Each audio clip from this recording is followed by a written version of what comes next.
আজ পর্যন্ত ছিল, কিন্তু কাল 19 তারিখ আমার ছেলে আমার বুকের থেকে চলে গেছে। 19শে জুলাই। আমার ছেলেটাকে আর দেখতে পারবো না। আজ একটা বছর হয়ে গেল, আমি আমার ছেলেকে কাছে পাই না। আমার কি বাবা বলে ডাকে না।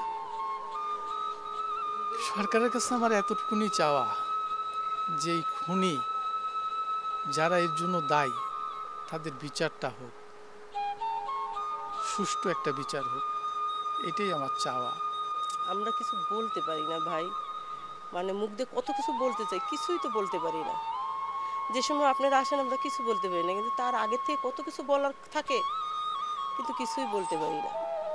ঠিক আছে, কিন্তু আমার চাওয়াটা, আমি চাই যে আমার ছেলে হত্যার বিচারটা হোক। স্মৃতি হিসাবে ধরে রাখার জন্য যদি একটা কোনো দেখা গেল এই যে আমাদের এই জায়গায় নওপল্লীর রাস্তা, কিন্তু সেটা যদি না হয়ে যদি সাকিব সড়ক বা একটা মানে যে কোনো এক জায়গায় যদি একটা স্মৃতি হিসাবে যদি থাকে, তাহলে ওটা আমি গর্ববোধ মনে করবো যে না, আমি স্মৃতি হিসাবে আমার ছেলের এটা সবসময় আমি মনে রাখতে পারবো। ঠিক আছে, আমি এইটাই চাই। হ্যাঁ, মনে করাই দেবে। সবাই ভুলে গেলেও আমরা এটা দেখলে আর ভুলবো না।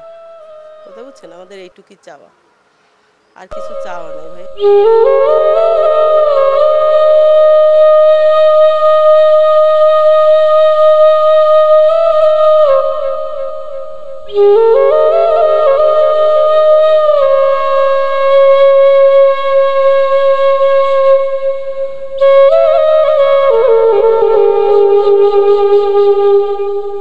you